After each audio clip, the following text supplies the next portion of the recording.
inferno had ravaged the land, leaving behind a scarred earth and a wildlife deeply traumatized.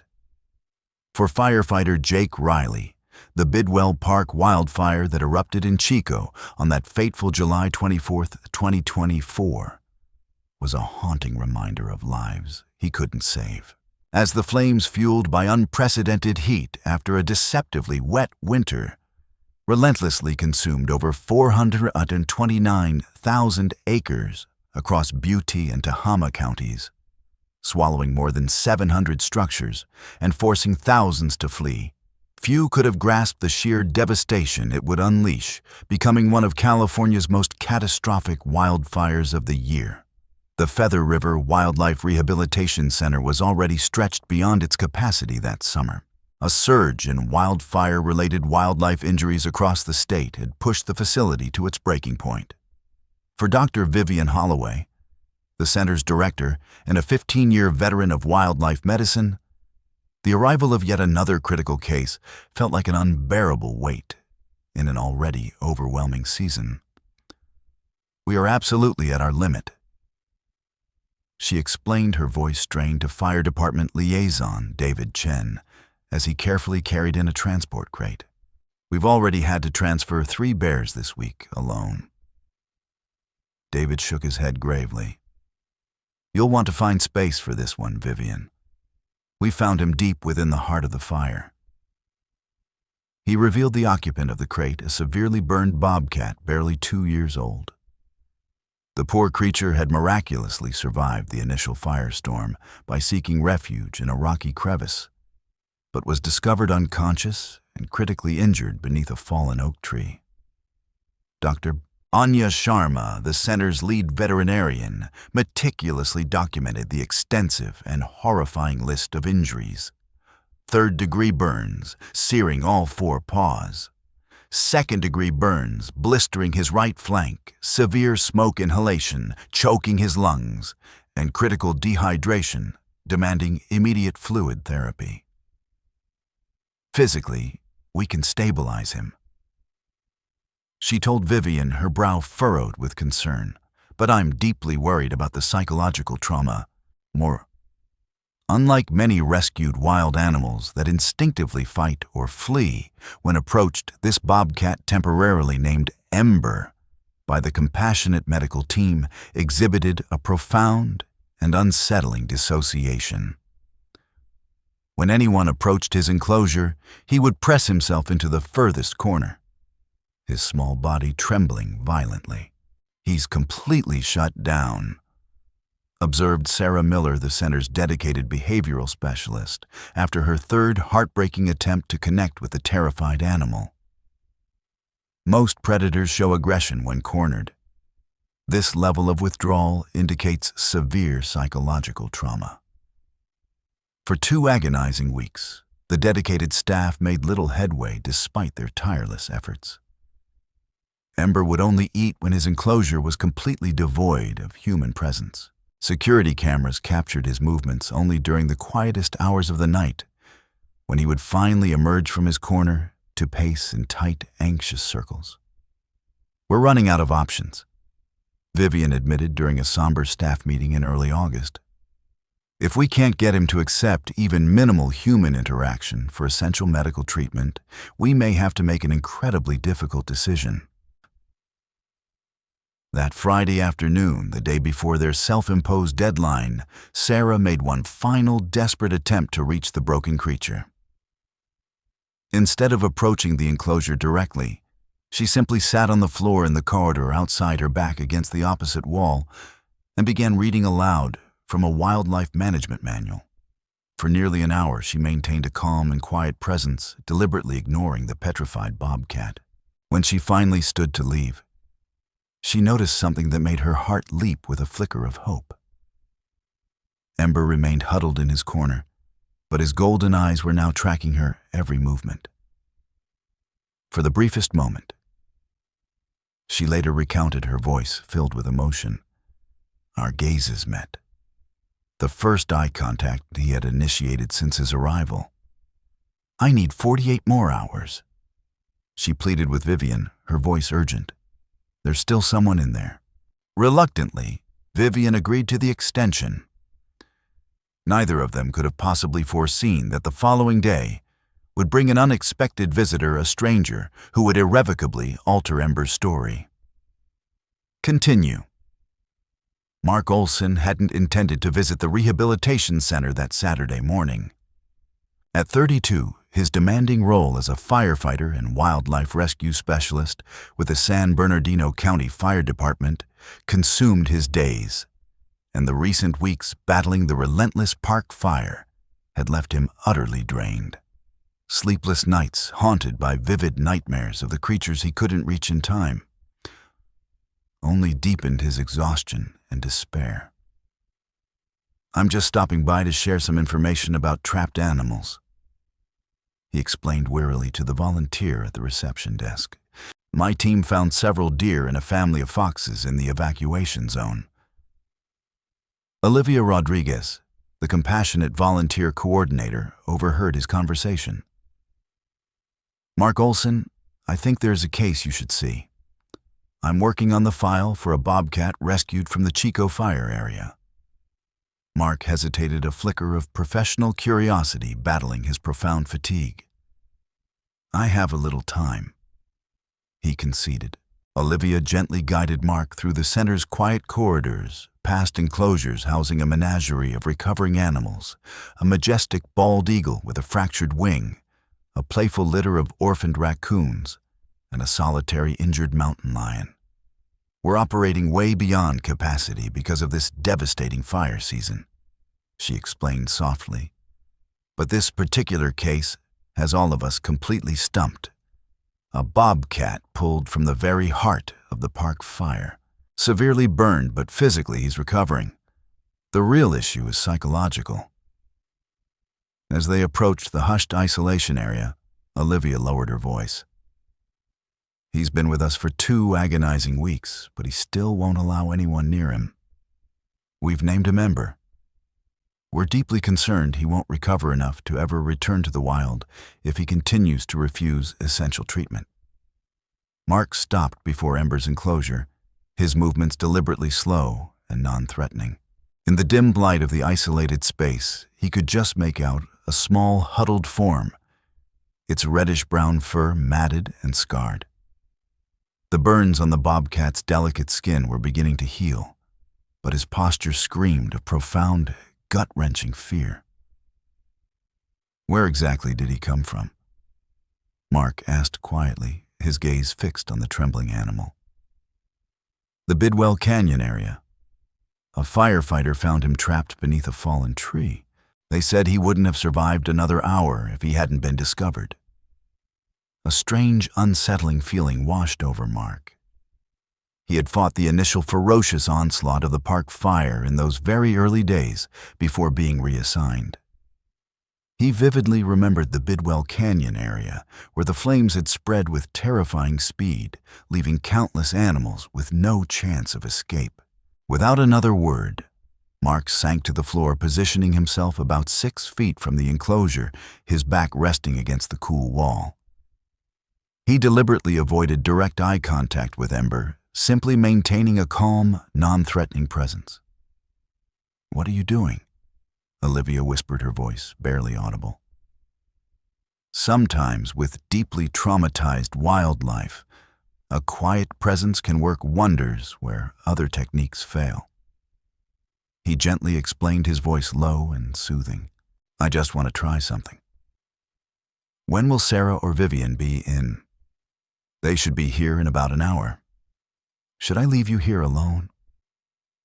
Mark nodded, his unwavering gaze still fixed on the huddled bobcat, as Olivia quietly slipped away.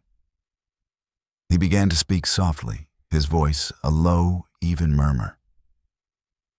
"I remember that day." He said, his voice thick with emotion. "When the fire broke out, I was one of the first ones there, you know. We actually thought we could contain it. But then the wind shifted." Mark continued to speak, the words pouring out of him. Tales of the raging fire of his own, crushing feelings of helplessness as they were forced to retreat. knowing countless innocent creatures would be trapped in the inferno's merciless embrace. It was as if he desperately needed to unburden himself of these haunting memories, and the terrified bobcat had unexpectedly become the perfect silent listener. After about 20 long minutes, Mark noticed a subtle but significant change in Ember. The bobcat remained hidden in the furthest corner, but his small ears were now oriented directly toward Mark, intently tracking the sound of his voice. As a seasoned wildlife behavior specialist, Mark recognized this as a small but crucial positive sign. He continued to speak, his voice now even lower, sharing stories of the animals he had managed to save amidst the chaos and the heartbreaking memories of those he couldn't.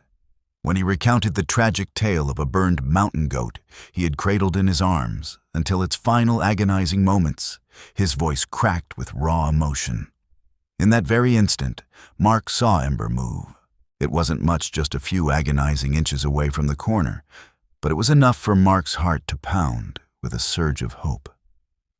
"I understand," Mark whispered, his voice thick with unshed tears. "I understand what it's like to be surrounded by fire.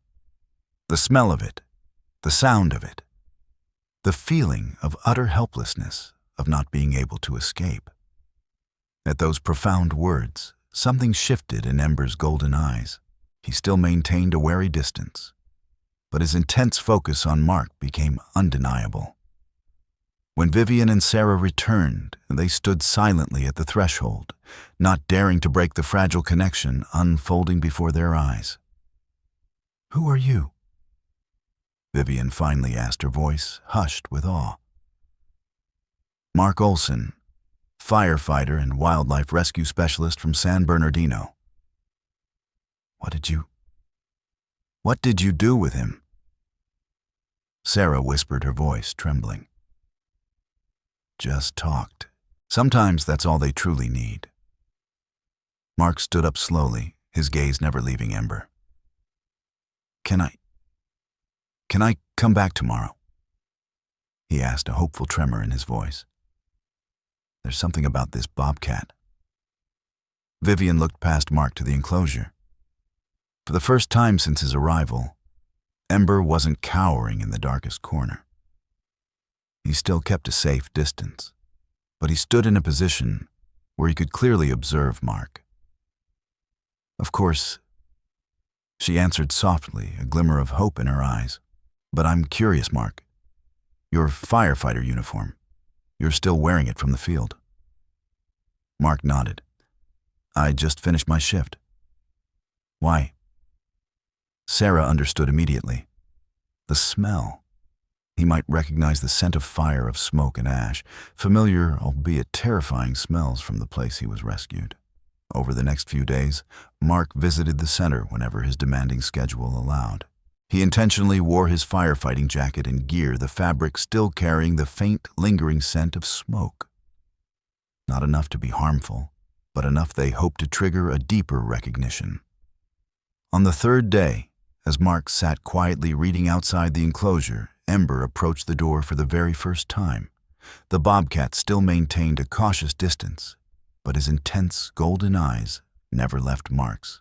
"I remember you, huh?" Mark whispered, his voice just loud enough for Ember to hear. "Bidwell Canyon area, near Horseshoe Lake. I'm the one who pulled that heavy tree off you, aren't I? I didn't think you would survive." A profound chill ran down Mark's spine as Ember made a small sound. Not a threatening growl, but a soft, almost questioning noise, like a house cat's gentle acknowledgement of its beloved owner. "Impossible," Vivian whispered, watching the incredible scene unfold on the monitoring camera. "Could this truly be the bobcat you rescued?" "I'm not entirely sure," Mark admitted, his voice filled with a mixture of awe and disbelief. "I was involved in rescuing several animals in those early chaotic days of the fire, but there was one small bobcat. I honestly thought he was gone when I handed him over to the animal rescue team." Vivian quickly checked the intake records. Ember was brought in by the fire department's wildlife management team on July 25th. Found in Bidwell Canyon. No specific rescuer name listed. To test their astonishing theory, Mark wore clean, non-firefighting clothes on his next visit. There was no discernible reaction from Ember. But when Mark carefully produced a small piece of his worn firefighting coat, the very coat he had been wearing during the park fire, the Bobcat immediately approached the enclosure door, his nose twitching intently, trying to identify the familiar scent. "That's you." Mark whispered, a powerful feeling of confirmation washing over him. "You're the little one I found trapped under that fallen oak tree." The true breakthrough moment arrived on the fourth day, under the close and watchful eyes of Vivian and Sarah. Mark was finally allowed to enter Ember's enclosure. Instead of reacting with the paralyzing fear he had displayed with everyone else, Ember maintained his distance, but didn't attempt to hide. After 10 long minutes of profound silence, the Bobcat slowly, tentatively approached until he was less than 3 feet from Mark. "Unbelievable," Sarah whispered from outside, tears welling in her eyes. "I have never witnessed such a rapid and profound change in a severely traumatized wild animal." Over the following weeks, an extraordinary and deeply moving relationship blossomed between the unlikely pair. Mark rearranged his demanding work schedule to visit the center as frequently as possible. Slowly, painstakingly, Ember began allowing other staff members to approach him when Mark was present. A crucial step for his ongoing medical treatment. "He's healing," Vivian remarked to Sarah one afternoon as they watched Mark sitting quietly in the enclosure, gently reading a book, while Ember lay peacefully nearby. "And I truly believe he's healing Mark too." Indeed, Mark was changing. The vivid nightmares of the raging fires began to subside. The crushing guilt he carried about the creatures he couldn't save slowly began to lift. Through the act of helping Ember recover, he was unexpectedly finding a measure of healing for his own wounded spirit. "That's why I became a firefighter," he confided to Vivian one day, his voice raw with emotion. "To save those who couldn't save themselves. But sometimes there are just too many to save. And that's why we do this work, Mark," Vivian replied gently, her eyes filled with understanding. "Not to save them all, but to give the survivors a chance." After 2 months of dedicated care and unwavering patience, it was time to make a crucial decision about Ember's future. His physical wounds had healed completely, a testament to the center's expert care. But the significant question remained, could he ever truly return to the wild? In most cases, our ultimate goal is reintegration. Vivian explained during the assessment meeting, her expression thoughtful. But with Ember, I have serious concerns about his potential psychological dependence on Mark. Indeed, while Ember had made remarkable progress, he still exhibited signs of distress when Mark wasn't present. He would tolerate care from Sarah and a few other trusted staff members, but his deepest trust, his most profound sense of security, was reserved for the compassionate firefighter who had pulled him from the jaws of death. I think I might have a solution," Mark offered tentatively. "I've spoken with the Bureau of Land Management about a beautiful preserve near my fire station. They have a well-established program for monitoring released wildlife. Ember could be released there with a tracking collar, so we can closely monitor his progress." Vivian considered the proposal carefully. "He would be free," she mused, "but still in an area where you could access him if needed." "Or exactly." Mark nodded, his eyes filled with hope. "And I could actively participate in the monitoring program as part of my wildlife rescue duties." On a crisp October morning, a small, hopeful group gathered at the San Bernardino Nature Preserve. Mark, wearing his familiar firefighter uniform, a source of comfort and recognition for Ember, gently carried a large transport cage. We've carefully selected this area for its stable water source and abundant prey population, the preserve's ecologist explained to the group. There are also remote monitoring cameras strategically placed throughout the territory, allowing us to observe his progress without putting any undue pressure on him. Vivian and Sarah stood nearby, their hearts filled with a mixture of hope and trepidation. They had witnessed countless animal releases, but Ember's case was undeniably special, a testament to the extraordinary power of connection. "Ready?" Mark asked softly, peering into the cage, where Ember watched the unfamiliar surroundings with a mixture of apprehension and alertness. He carefully placed the cage on a small clearing, offering a clear view of the adjacent forest. He gently opened the door. Unlike many release cases where animals typically bolt out, immediately eager for their newfound freedom, Ember remained inside the cage, his golden eyes fixed intently on Mark. "It's okay, little one." Mark whispered, his own heart heavy with a bittersweet mix of joy and sadness. "This is your home now. You're free." Slowly, tentatively, Ember finally stepped out of the cage. His small nose twitched, testing the unfamiliar sense of the wild. He took a few hesitant steps, then stopped, turning his head to look back at Mark as if seeking reassurance. "Go on." Mark whispered, his voice thick with emotion, knowing this was the right thing to do.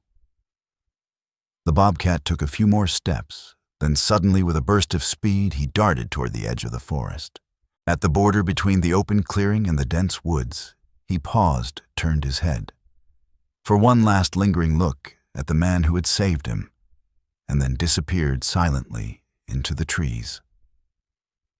"Good luck, little friend." Mark said, his voice tight with emotion. Vivian placed a comforting hand on his shoulder. "You did the right thing, Mark. And remember, we can still track him through the collar." In the following months, Mark diligently checked the tracking data. Ember gradually expanded his territory, adapting remarkably well to his wild environment. Occasionally, when his firefighting duties brought Mark near Ember's monitored area, he would stop for a while, hoping for a fleeting glimpse. He rarely actually saw the elusive bobcat, but simply knowing he was out there thriving in his natural habitat was enough to bring a sense of profound peace to Mark's soul. The data from the tracking collar confirmed Ember was hunting successfully, establishing his own territory and living the life of a truly wild bobcat. A year after the devastating park fire, Mark and Ember stood together on a hilltop, overlooking the recovering landscape. The burned areas were beginning to show vibrant signs of new life. Tender green shoots emerged from the blackened tree trunks, and the first brave wildflowers added splashes of color to the once desolate ashen soil. "Look at that," Mark said softly, knowing Ember wouldn't understand his words. Life goes on, even after the most devastating firestorm. Ember stood beside him, no longer leashed or confined, completely free, yet choosing to stay near the man who had given him a second chance. The bobcat surveyed the landscape, his ears alert, his golden eyes reflecting the warm afternoon sun. In that profound moment, they were both survivors, human and wild animal, finding solace and healing through an extraordinary bond that transcended the boundaries of species. A bond forged in the heart of a terrifying fire, strengthened by unwavering trust, and ultimately becoming a powerful testament to the incredible resilience of not just nature, but of the human and animal spirit. A valuable lesson. In the face of overwhelming tragedy, even the smallest act of compassion and connection can ignite hope and foster profound healing, not only for the rescued, but also for the rescuer.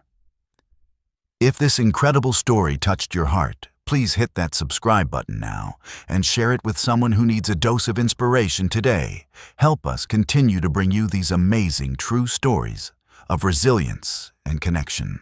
Please rate this story on a scale of 1 to 10. Leave your comments and channel subscription requests below.